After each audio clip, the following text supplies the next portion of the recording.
32, I believe. Let's see where Rudy's 23rd. Rudy is 23rd right now, and Todd is, of course, in 14th currently. And so both players who are on their way to try to get into that 16-player Players Championship at the end of the year. And here they get to play an elimination match.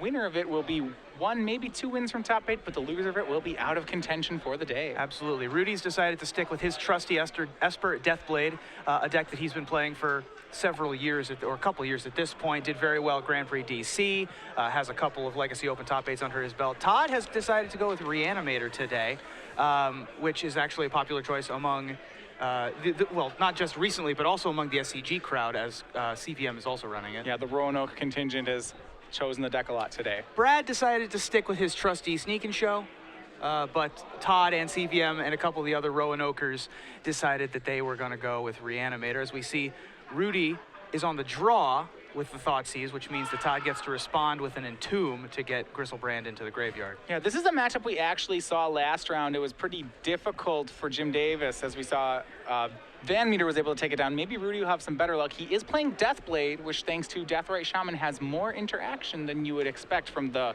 Stoneblade deck that Jim Davis was running. Absolutely. He does have 4 Deathrite Shaman. Todd, by the way, dazes the Thoughtseize after entombing, and then uses a Lotus Petal to be able to cast Entomb, or I'm sorry, Exhume, which brings back Gristlebrand, which immediately draws 7 cards for Todd as he goes down to 13. Yeah, this is 12, can be one of those runaway games, especially when Reanimator's on the play. Rudy has very few cards that can interact this early. You know, even Deathrite Shaman doesn't interact this early. It would still be summoning sick. You see Rudy had the Deathrite Shaman, no time to play and untap with it.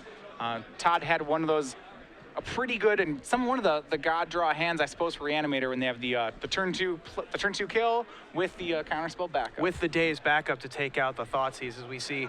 True Name Nemesis is not very good in this matchup. This is really the reason why Reanimator is being played right now, is because True Name Nemesis decks are sort of taking over the format, and Reanimator is very good against them. Todd also sees Vendilion Click, Jace the Mind Sculptor, and Deathrite Shaman. Probably going to take the Deathrite here, as Rudy is just probably going to have to top deck a 2-drop or a 1-drop or a 2-drop to stay in this game. Yeah, I mean, well, the question is whether or not Todd has found a Force of Will in those 7 cards he drew. If he did, Rudy really is out of answers, but he's going to put Todd to the test. He did draw Swords to Plowshares. And so during, I believe this is going to be during Todd's upkeep? Yeah, no, let's Todd draw a card. Let's Todd draw a card. Might be waiting for another activation from Gristlebrand before seeing what happens. And so in combat, he's going to use Swords to Plowshares, targeting the demon there. By the way, Todd discarded Iona, Shield of Emeria during his discard step. Yeah, and that's one of the scary things about Emrakul, is even in the situation that this Swords resolves, as it looks like it might, Todd has drawn 14 cards. And with that Iona in the yard, it is almost certain that this, even if when Gristlebrand is removed, Todd will follow up with Iona. You know, it doesn't look like he drew a whole lot of black spells in those 14 cards, as Todd is at 3. No pressure, of course, Wow, from the so no Force of Will, no Reanimate. There's the Force of Will. So he finally, with that Brainstorm, hits Force of Will. And this is actually really punishing for Rudy, because Todd had to draw 7 into the Brainstorm for the Force of Will. Had Rudy swords on his own turn, Todd would not have found the Force of Will. Gristlebrand would be in exile, and Rudy would still be in the game. Yep, I think that he was fearing another free counterspell in Todd's. I mean, to be fair, the likelihood of a Force of Will not being in the top 14 and then being in the next top 3. 7, yeah, and the next 3 is very low. It's very unlikely. But it did hit this game, you know? And it did. And so Todd counters, drops Rudy to 13. Todd goes back up to 9. He's drawn in excess of, I would say, almost 20 cards this game between Brainstorms, Draw Steps, and Gristlebrand activations. Well, after Gristlebrand comes down on turn 2, the window for Rudy is pretty small where he can interact. He actually had really an amazing hand against Reanimator. You think about it, you know, Swords to Plowshares, Deathrite Shaman, Thoughtseize, those are great tools. They all cost 1. They're all very effective. But nonetheless, Todd, you know, the window was small. Rudy had an opening, but he didn't hit in it. And it looks, you know, at this point, it'll be pretty unlikely that Rudy can play anything relevant. Todd is going to snag the Vendilion Click with a Thoughtseize, falling back down to 7. Again, Esper Deathblade is not going to be able to threaten the life total without creatures on the board. And all he has left now is a Jace and a True Name Nemesis, which isn't going to affect Todd's ample hand size at this point, deciding what he's going to keep here before discard step. That was actually a bit of a decision from Todd. Normally you'd auto Thoughtseize there, but the fact that it put Todd from 9 to 7 meant he lost a Gristlebrand activation, so that was actually a pretty expensive Thoughtseize. If he had another Force of Will in his hand, it would not be as expensive, but now Rudy does have leeway to resolve whatever he wants to. Fortunately for Todd, I mean, it's a true name Nemesis. Yeah. That's not really going to be a card that will have a high enough impact. Not only can it not stand in front of a Griselbrand while it's attacking, but it doesn't have an impact the turn that it comes into play. Yeah, it doesn't mean it can't race the Griselbrand. You know, it doesn't. Todd can ignore this card. Yeah, a turn 2 Griselbrand is tough for most decks to beat, particularly when Thought Seizes are coming in from every angle. Yeah. So Todd's probably going to be able to just either, even if Rudy top decks a land, he may be able to find another Force Will, although Todd did use 2 Force Wills already. So a little bit of a story going into this matchup. You see Rudy pretty much going to drop game 1 to Todd here. Yesterday, Rudy was commenting, or was talking with him about his legacy deck choice. He was commenting on the prevalence of graveyard decks over the last 2 weeks, and he said he was going to metagame it, and he had been practicing blue-white miracles with main deck Blood Moon for this tournament. Yeah. He said, great graveyard hate. He said, no one's playing basics now. He's going to Blood Moon people. He's going to rest in peace people. We actually talked about the deck list. Got here in round 3, talked to him. He said he got cold feet and switched back to a standby. Yeah. He said just minutes before the tournament, went back. He got the registration sheet with him. He has both 60s with him, actually, and decided for Deathblade. It's not too surprising because Rudy is so comfortable with this deck. He's also doing quite well, remember? He's at 5-1, so it's not like he made a poor choice. Unfortunately, this round, he's up against a nightmare matchup. Todd just entombed for Iona, and probably will be able to use a reanimation spell if he so chooses. Yeah, it's this matchup where he might be like, man, I wish I was playing Miracles, you know? Right. To be fair, though, when Todd has on the play a turn 2 Griselbrand with counterspell, I'm not sure Miracles... Not sure Miracles can do much about it either, is the thing. So Todd goes up to 14. He does have the reanimate in hand. Iona costs 9, so he will fall to 5 life if he chooses Iona Shield of Emeria. Right. Iona is the Zendikar legend, I believe. She is from Zendikar. She's a mythic rare. Yep. And so when she enters the battlefield, Todd chooses a color, and Rudy can't play spells of that color. Almost certainly going to name blue, as he's seen the Jace. Although, hey, there's another Swords. Doesn't really do it here because he's facing down 2 7/7 flyers. He can get rid of one of them, but he'll still take the remaining 7. It's the second 7/7 flyer that gets you, is the thing. Sure, absolutely. As we see Todd take game 1 here of this round 7 legacy feature match, and we're going to move to the sideboards. I'm going to start with Todd's sideboard because I really like this card. This card says Not of This World. Have you guys discussed this one already? All right, well, this was not only is it not of this world, but it was not in Chris Van Meter's sideboard. Oh, okay. So this is Todd going out on his own. I want to get this card image up on the screen so that the folks at home can see this one. This is a Rise of the Eldrazi instant uncommon that I've seen used in a couple Reanimator decks and a couple Sneak and Show decks here and there. Basically anything that's trying to cheat stuff into play. Yeah, the spell, first of all, its name's an adjective, which is just weird. Right. But beyond that, it costs 7 or really costs 0. Right. Well, the Eldrazi were sort of poetic like that. They have All Is Dust and you know, things like that. Yeah, they have very archaic names. Not They're of This quite World old. serves a very specific purpose. It's a colorless, free counter spell. Right. When you have a spell on the stack targeting your reanimated creature. So it's basically a turn aside that costs 0 which only protects large creatures. Right. So its converted mana cost is 7, but it costs 7 less than if you have a creature with power 7 or more on the battlefield and it counters a spell targeting a creature you control. Right. And so Not of This World serves a very specific purpose. It's to counter Swords to Plowshares and things like that that are targeting your giant Griselbrands and Ionas. Yeah, well, and so it's a pretty narrow card, but it's very interesting here, especially it's another Force of Will when you hit Griselbrand, when Griselbrand comes into play. I also want to mention that I forgot a very important aspect of this card. Counter target spell or ability. Right. That targets a permanent you control. This also can counter a Caracas activation. Right. I forgot about that part. It can counter Caracas. Yeah.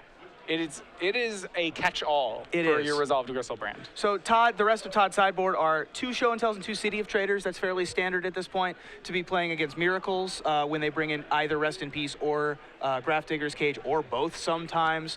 You can bring in the Show and Tell City of Traders plan to just avoid the graveyard entirely. He's also got Chain of Vapor, Thoughtseize, access to Pine Needle, Coffin Purge, a Flusterstorm, a Spell Pierce, and 1 copy of Ashen Rider. The Ashen Rider is to be able to take care of tough-to-deal-with permanents like Ensnaring Soaring Bridge. So he has some advantages here. He certainly will go on the show and tell plan. They typically do, especially against decks that can sideboard heavily against them. There are some things different than the list that Chris Van Meer's playing. For example, he doesn't have Massacre, so he can't take out Meddling Mages. That said, we'll move on to Rudy's sideboard. Rudy has no Meddling Mages for the matchup, so this figures to be pretty strong for Todd. What Rudy does have is a lot more just incidental hate cards. He has 3 surgical extractions, and even though he's aware that Todd will probably go in the show and tell plan, he will still board them in. They're just too good not to play. His 4th Force of Will was in the sideboard. He'll probably bring that back. He also has some Swan Song, which he could be using here. That's a pretty decent counter spell in the matchup. That'll counter the Thoughtseize, which is very, or I'm sorry, not the Thoughtseize. Well, it can, of course, but sure. Mostly the show and tell. I mean, I think what I really like about it is that it costs 1. Yes. There's Reanimator, as we saw there, can be so fast that you just want to make sure you have interaction as early as possible. He's also got some fun stuff to put into play should show and tells resolve. He's got Venser Shaper Savant, which will be able to either bounce the spell or bounce whatever Todd puts into play. He's got an Oblivion Ring, which has the trigger to be able to take out whatever Todd puts into play. And, hey, should Todd, last comes to last, he needs to show and tell in a Gristlebrand, Rudy can put in his 1 Notion Thief. I would be shocked if Rudy boards it. That'd be great. Now, That'd be it's great. almost never happened. However, last week, Joe Bernal put in a Notion Thief off of a show and tell activation. And Against his a opponent put in a Gristlebrand. So that was awkward for a couple of turns for a turn until his opponent top decked the 1 Pyroblast that he needed. I was gonna say, I bet the story's gonna end with Gristlebrand still drawing 7, and then it did. It did. Tragic. It was the 1-outer. Shout out to Joe Bernal, of course, for that one. As we move on to game 2, Rudy will be on the play. He did indeed bring in the Swan Songs. He is going to elect to keep, it looks like, and using a Marsh Flats. Yeah, a lot of disruption here. We see a turn 1 Deathrite Shaman from Rudy. Outside of that, it's just hate card, hate card, hate card. He has Deathrite Shaman. In addition to that, it's a Swan Song. It's a Pithing Needle. He has a lot of disruption, and he's just going to sit back, eat Todd's graveyard, drain Todd's life total. Yep, the best offense is a good defense in this case, whereas Todd has ample mana. He's got 3 lands. He's also got a show and tell with a Gristlebrand, a Force of Will with no other blue card, and also an Entomb. Now, typically they side out 2 Entombs and 2 of each of the reanimation spells to be able to make room for the show and tell package, so that they're less dependent on the graveyard, but there are still 2 copies of each of those, as I confuse them sometimes. Todd finds a 2nd blue card, which is another copy of Force of Will, and he's going to use it to cast Thoughtseize. All right. Thoughtseize, so we see another Deathrite Shaman, a Swan Song, a Brainstorm, and a Pithing Needle. Todd will get his choice of those cards. And Todd's just sculpting right now. You saw that his hand, as you said, Gristlebrand, Show and Tell, Force of Will. The only thing he's really missing is another blue card for the Force of Will. He found the 2nd Force of Will on top, so he's got 2 forces right now. So he has 2 forces already. So he has the Force of Will backup for the turn 3 Show and Tell. I mean, he may just take Pithing Needle. That's the one card that can get him. If Rudy just Jedi's Pithing Needle naming Gristlebrand, you know, that's something. If he were to cast Show and Tell, that's a card that Rudy could sneak in off Show and Tell that stops the Gristlebrand. Yep, and I think that's pretty much the only reason for the Pithing Needle is to name Gristlebrand. Right, and his hand, you know, there's 1 counterspell to fight through. There's a Swan Song. So Todd's got to be wary of Swan Song, because if Rudy is able to find a 2nd counterspell before Todd hits 3 mana, then Todd's game plan no longer works. He's going to take the Brainstorm. I think that's the right choice. Like, Gristlebrand is still a 7/7 flying lifelinking flyer that Rudy's deck has a very difficult time dealing with. Even if it's needled, Rudy still has to find the Swords to Plowshares for it. And it's still attacking for 7 and still gaining Todd 7 life. And that's still giving Todd lots of extra turns, even though he's not drawing those cards immediately.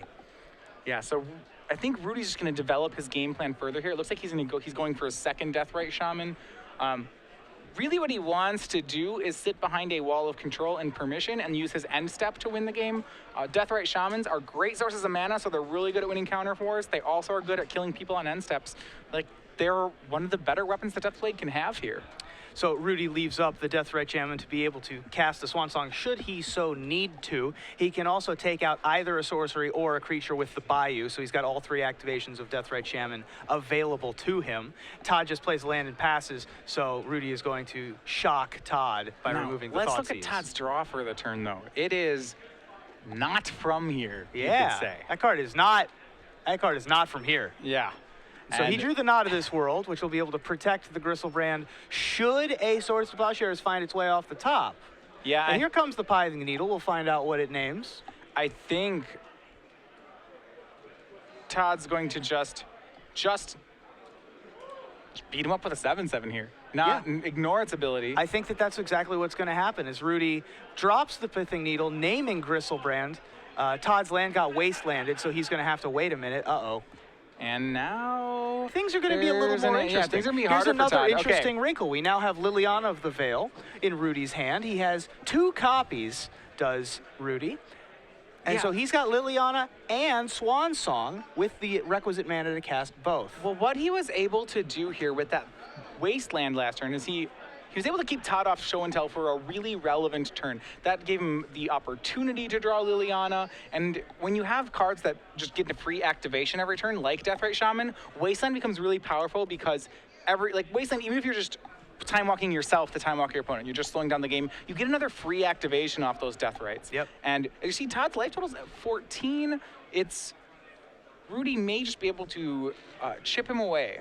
So he's going to target the Liliana with a Force of Will, and it looks like this is going to get Swan Songed. Yeah, unfortunately for Todd, he had to pitch Force to Force, and that leaves Todd in an awkward spot. We'll see if Rudy Swan Song's here. He's going to go ahead and Swan Song the Force. He could alternatively just Swan Song the Show and Tell. Now Show and Tell's going to actually get to resolve here. Now here's a fun wrinkle. Liliana's going to tick up to 4. This bird is going to be able to actually knock it back down to 2. So this bird token from the Swan Song is going to be able to keep this Liliana in check when it's typically not that relevant. It is possible that the bird will save the Gristlebrand. The bird is going to be relevant here. The thing is when the worst part is when Todd show and tells the Gristlebrand into play, Liliana can no longer edict the Gristlebrand because of a bird. Yep, the bird token not only prevents the edict effect from taking it out, it also is going to attack for 2 next turn. Because of the bird token, it would have been better for Rudy to let Liliana get countered and save Swan Song for show and tell. As it turns out, but having Liliana on the board is extremely powerful against Reanimator in general. He doesn't happen to know that Todd has already amassed the 1-2 punch. It's a specific situation. I think Rudy needs to respect it, however. Like, Swan Song is good against whatever spell Todd uses to make a monster. And so you want to save the counter for that because the Liliana minus doesn't cut it here because you're giving him a 2-2. As we see, Entomb was choosing between Ashen Rider and Elish Norn. Ashen Rider or Elish Norn, Todd decides to go with the Elish Norn to be able to wipe the board should it come into play. He thinks that the 2 Deathrite Shamans are going to be more relevant than the Liliana of the Veil in this game. Yeah, well, he's not too worried about the Liliana. The bird gives him the protection he needs. If I'm Todd, I don't have great confidence that this Elish Norn is going to matter. What it will do is on 1 turn, Rudy will have to eat the Elish Norn instead of eating a spell, so it might buy me a turn if I'm Todd. Now, did we misread his hand? It doesn't look like he has a Gristlebrand in hand. It's possible? Okay, well, if he does not... It doesn't look like he does. All right, okay, well, in that situation... Now Todd's in a little bit of a tougher spot. Yeah, okay, Todd's it may in a have been significantly tougher spot. I think it was spot. an Entomb instead of a Gristlebrand. It was an Entomb instead of a Gristlebrand. I thought he had both, but... Well, that will change That changes things incredibly as Todd draws another land. And he has to not play land. He needs to continue to have fodder there for the Liliana. Todd will, his whole graveyard getting eaten. Yep. As we see the Entomb leaves, Todd falls to 11. Deathrite Shamans are able to eat Todd alive. I'm not sure how many sorceries and instants are left in there. Yeah. Now, that said, so Rudy's in a great spot. I still think the Swan Song play was aggressive because he didn't know that Todd didn't have the combo. Right. Now, assuming Todd doesn't have Show and Tell Gristlebrand or Show and Tell Fatty of some kind. Right. Which it turns out he didn't. Getting the Liliana in play is a better play. But it's very close. Only maybe because it depends he on still what the has top to of resolve Todd's deck is, an I suppose. Entomb or some sort of spell on the graveyard to get the creature in play. Like, you'd rather be fighting over the Reanimate or the Show and Tell or the Exhume. You don't really want to be fighting over your own Liliana. So the bird takes down Liliana after a few turns worth of pecks, but Todd falls to 7 on Deathrite Shaman activations. And there's the Force of Will still in the graveyard. We now have a Brainstorm in the graveyard, so Todd will get to have to fall to 3. And Rudy finds plenty of instants and sorceries on top of his deck, as we see a pair of surgical extractions, a swords to plowshares, and a brainstorm. Yeah, well, Todd's running out of outs here. Remember, Griselbrand can't draw cards. It couldn't anyway because Todd's at 7. The Swords to Plowshares is there for a possible monster that Todd makes, and the Surgicals will be pretty strong. It looks like Rudy has established the lock for long enough. I think there's some justice to the bird taking down the Liliana, since the Swan Song's what let Liliana resolve in the first place. Sure, but it got to be in play for several turns, which is really the only window that Rudy needed, as Todd finds another piece of counter magic, which isn't really going to take him anywhere just at the end of this game. Todd falls to 3. Rudy has 2 instants and sorceries in his hand, and so he'll be able to use the Deathrite Shaman. What Rudy's done has been pretty impressive this game. I do want to point out the fact that Todd more or less fizzled this game. Say Rudy did nothing disruptive all game. Todd kept all his cards. Todd would not have been able to win this game. He never found he never had Show and Tell monster or monster in the graveyard plus a reanimation spell. So if Todd was playing, solitaire against a wall, he still wouldn't have won this game. Absolutely, and we see Rudy takes game 2. So we're going to go back to sideboards, and let's look at them again and reevaluate where we are, knowing what people have brought in. We're pretty sure that Todd brought in the 3rd and 4th Show and Tells. He certainly brought in the Not of This Worlds. And likely that he also brought in Thoughtseize, and we saw that he brought in the Ashen Riders.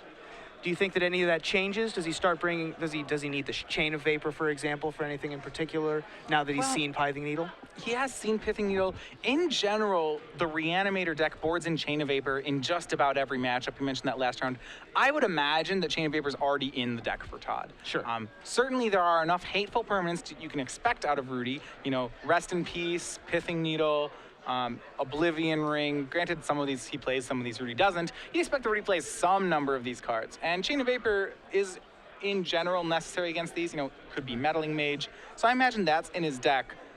I don't think Todd really re-sideboards here. I think, like I said, his deck didn't work that game. Sure. He never actually, it just didn't, he never found the pieces. I think he's more or less still happy with the matchup and would keep it the same. Rudy has now seen Not of This World. Does anything change for his sideboarding plan? Well, certainly he's got to be concerned about the card. It's pretty good against him. The question is, does he have anything that he can board against it?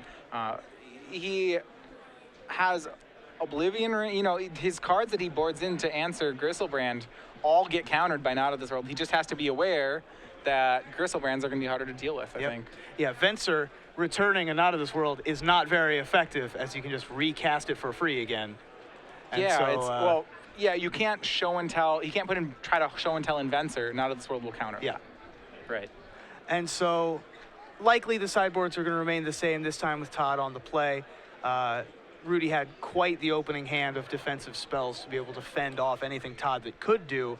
He was actually missing a key piece of the puzzle, and so Rudy was able to just finish him off with just Deathrite Shaman activations. Yeah, and that's what we said. We saw this from Jim Davis last round. Jim was playing Esper Stoneblade, and what he was trying to do was play a Deathrite Shaman, a Stoneforge Mystic, sit behind it, and then do nothing. The problem he was having is that there was never safe to tap out for a 2-mana spell. He would Thoughtseize Chris Van Meter on a hand that looked really innocuous, play a Stoneforge Mystic, and then Chris would make a really powerful play nonetheless. In this matchup, because Deathrite Shaman costs 1 instead of 2, Rudy can do the same plan but do it with a 1-drop, which is much stronger than what Stoneblade does. So moving into the 3rd game, Rudy, I think, brought in probably double-digit cards from his sideboard. Do you think it's possible that he sided out some number of his namesake creatures, either True Name Nemesis or Stoneforge Mystic? Well, absolutely. A lot of the cards are just so weak here. Rudy's deck really is a toolbox deck. It has all cards in the main that can work in every matchup. But afterboard, he just has dead cards all over the place. He has Sword of Fire. He has Umezawa's Jite. That's not really a card here that he can play at all. True Name Nemesis, not particularly strong here. There's a lot of things he can board out. So we're underway here. Todd is going to start out with a cracked fetch land. That is a Marsh Flats for Underground Sea. He has a Lotus Petal. I didn't catch the rest of his hand, but we have the potential for an explosive draw yet again. Rudy is expecting Thoughtseize. We'll see where we're at. Doesn't look like a Thoughtseize. I see a Ponder. Ponder with Daze, Exhume, looks like Elish Norn, Lotus Petal, and land. And so this ponder is looking for, well, there's a show and tell. That'll do. All right. Elish Norn is one of the is a good target, don't get me wrong, but it's certainly a lot better if Rudy already has a board presence. It's an answerable target. Unlike, Griselbrand, when you make it, oftentimes just wins. Elish Norn is a reactive target. It's good at, taking out Rudy's board, but Rudy can top the Swords to Plowshares and deal with Elish Norn. If he doesn't deal immediately with Griselbrand, it's done for. As we see, Rudy decides to play a Flooded Strand and pass.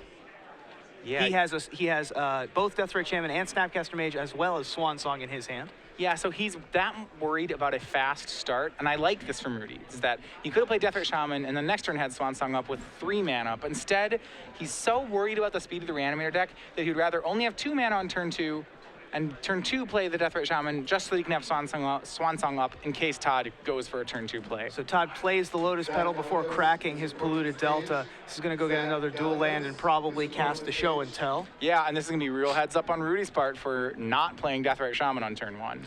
Todd, I think, has a Daze, though, so it's going to be able to counter.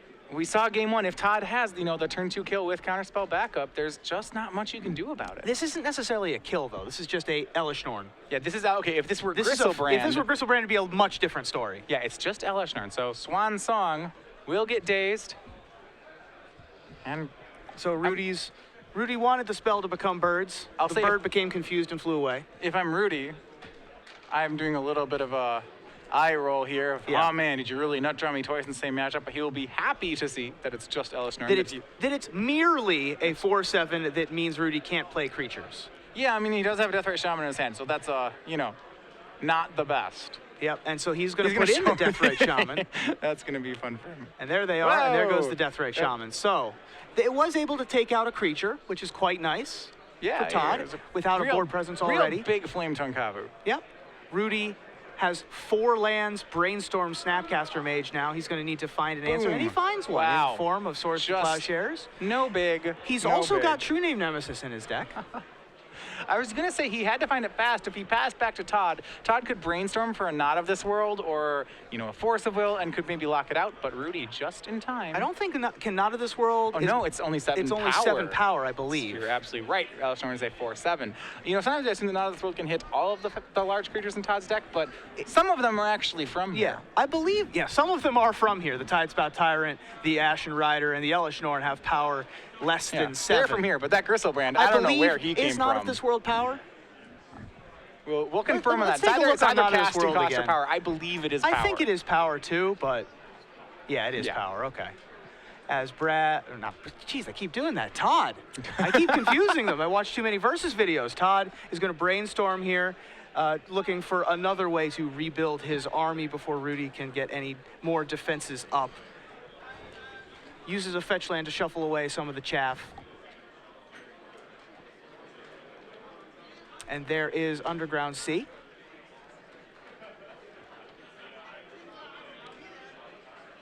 Presumably, he has another cantrip in his hand, possibly a Thoughtseize. Yeah, I mean, this whole exchange worked out really well for Rudy in that he didn't lose the game. That said, he hasn't won the game either. We're back to a stalemate. Both players really with empty boards. That favors Rudy, but it's still pretty touch and go. Yeah, Rudy has True Name Nemesis, Snapcaster Mage, Ponder, Land. Todd finds Not of This World, Entomb, Land with his Ponder. Yeah, and I don't think he can keep that hand. If he really wants the land, he can keep it. And I don't know. I think he can. He's got Entomb, Exhume. Okay, he has the Exhume. Sure, he can go ahead and keep it. Now, the problem, of course, for him is that Rudy has the Snapcaster Mage, so he's going to be able to stay. If he stays back on defense rather than play True Name Nemesis here, Todd might be in a little bit of a pickle, which is what he does. Well, he can Snapcaster the Swan Song. Yes. Yeah, absolutely. And so Todd's probably just going to keep waiting until he has to make a move, or until Rudy taps low. He's under no pressure here. Yeah, that's the thing. He does have time. Rudy, that Deathrite Shaman that was in his hand that was the pressure, got eaten by the Elish Norn, so things aren't great for Todd, but Rudy doesn't have pressure yet. Eventually, if Rudy gets to, say 5, 6 lands, he'll do something like tap 2 of them, make a Deathrite, maybe make a Stoneforge, maybe cast a Liliana, maybe just cast the Deathrite that he found off the Ponder. but Todd has turns to work with. He has Yep. draws. Liliana's really the card that he's scared of now that he has the Not of this World for protection.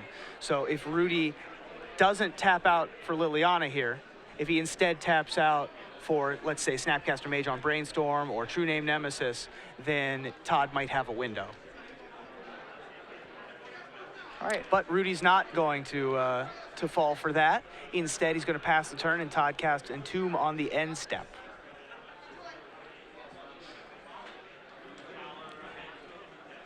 See which fatty Todd elects to go for here. It's probably just Griselbrand. It's probably Griselbrand, just to draw the 7 cards, even if it gets removed immediately. They said he's looking at Tidespout Tyrant. Now he's thinking it's between those two. So his cards are Griselbrand, Tidespout, Iona, Elish Norn, and we saw Ashen Rider. Of those, Tidespout and Ashen Rider and Elish Norn, they're the reactionary ones. Iona and Griselbrand are the proactive and ones. And on an empty board against a 3-color deck that has Swords to Plowshares where you normally want to name blue, you've got to search for Griselbrand here, just searching and drawing 7 cards, especially because he's still above 20 life. Well, and also Todd has the Not of this World in his hand. Griselbrand's the only one who isn't from here, so you want that card to be dead. And Exhume. But unfortunately, Snapcaster Mage is going to counter the Exhume, unfortunately for Todd, I should say, fortunately for Rudy Briksza, and that spell is now Birds. Just a bird, just a 2/2 bird. But as we've seen, that bird can be pretty relevant. It did a huge amount of damage last game. Yep. Brad, again, keep doing that. I can't believe I keep doing that. You got to punch me. I'm gonna let Todd, be like, hey. You got to tell Todd that I've been doing this. Yeah. They hang out together too much. Todd doesn't have as much of his graveyard graveyard spells. The fewer reanimates, fewer exhumes than he did before. He's more a show and tell based deck now, and so he's got less outs now to be able to try and dig out of this. But this bird can play defense for Todd until Liliana of the Veil enters the battlefield, and that's going to make the bird go away. And now Rudy's in very good shape. He also has a Creeping Tar Pit to provide more offense. Todd is going to have to dig deeper into his deck and find an answer quick. Land and Not of this World certainly won't help. And the thing about the Reanimator strategy is every time it goes for a win, it goes for a combo, it invests multiple cards. We saw Show and Tell into Elish Norn, that's 2 cards. Entomb into Exhume, that's 2 cards. Every time Rudy answers what Todd does, it's a 2-for-1. And that's why we see Todd with a 2-card hand, Rudy with a hand with 3 to 4 cards and 2 creatures in play. Yep, he's got the Snapcaster Mage. He's got True Name Nemesis ready to come down if he needs it, or a Creeping Tar Pit if he doesn't. The True Name Nemesis is going to come down here, and that's going to name Todd Anderson, not naming Brad Nelson. Yes. As we see, Snapcaster Mage gets into the red zone to drop Todd down to 17. Well, he's found Reanimate off this Brainstorm. That's a pretty big one for him. He can reanimate Griselbrand. He has the Not of this World. Griselbrand will draw cards. However, there's a Liliana with 2 counters. Yep. So it's not safe, but Todd he's found what he needs to. He's got a plan here. Now, the other problem is this Elish Norn is now exiled. And there's a True Name Nemesis in play, and that's the main answer to the True Name. Well, so here's the thing. If you reanimate Griselbrand, you take 7, right? Yeah. And if you then when he edicts you, you have to draw 7 cards, otherwise you didn't do anything, all right? Well, if you take 7 twice, Todd is at 3, and your opponent has a True Name Nemesis. So as cool as it is that you get to have Griselbrand, there's a slight problem in that it kills you. Yep. So he's going to have to dig immediately to try to find Lotus Petals to be able to cast spells. Right. To be able to try to take care of what he sees on the board. Right, and the question is it's not positive what he's drawing toward right away. It's likely Pithing Needle if he brought them in. Right, so if he brought in Pithing Needle, he can maybe find one of those. Other than that... Aha, I see. So Todd has cast the little used any graveyard clause on Reanimate, targeted Deathrite Shaman from Rudy's graveyard, and put it onto the battlefield. Not the usual reanimate target. Last round we saw Todd reanimate his opponent's Delver of Secrets twice. Oh wow! All right. So Todd's a big hoping fan for of some this play. flips to be able to race a Tombstalker. Now he's 5-1. Did Todd win that game? Todd did end up winning that game. That's ridiculous. Yeah, it was pretty great. Okay, normally that's a hefty. Wow. All right. Well done. And so now Todd has his own Deathrite Shaman. All right. And in comes 8 damage at Todd. He's going to fall to 7 life here. less than a 2-turn clock, and Rudy is so unconcerned with Death Right Shaman. He could have lost his Liliana to Edict it and make this attack a guaranteed 7. Doesn't even care. He pluses the Liliana. Yep. Todd is hell-bent here, deciding how best to proceed. And he Takes has it. a Deathrite Shaman of his own that he then casts. Yeah, he takes it, and then, yeah, it's replaced. Gristlebrand by Todd. So Rudy Briksza, 2-1, wins both board games against Todd Anderson. And I can't say I'm particularly surprised with how the matchup is. Rudy loses a quick game 1, adapts, and wins 2 long drawn-out post-board games. Yeah, that's actually pretty much Esper's modus operandi, is that they lose game 1, have a sideboard well set up for pretty much everything, and then win game 2 and 3. Yeah, and then That's sometimes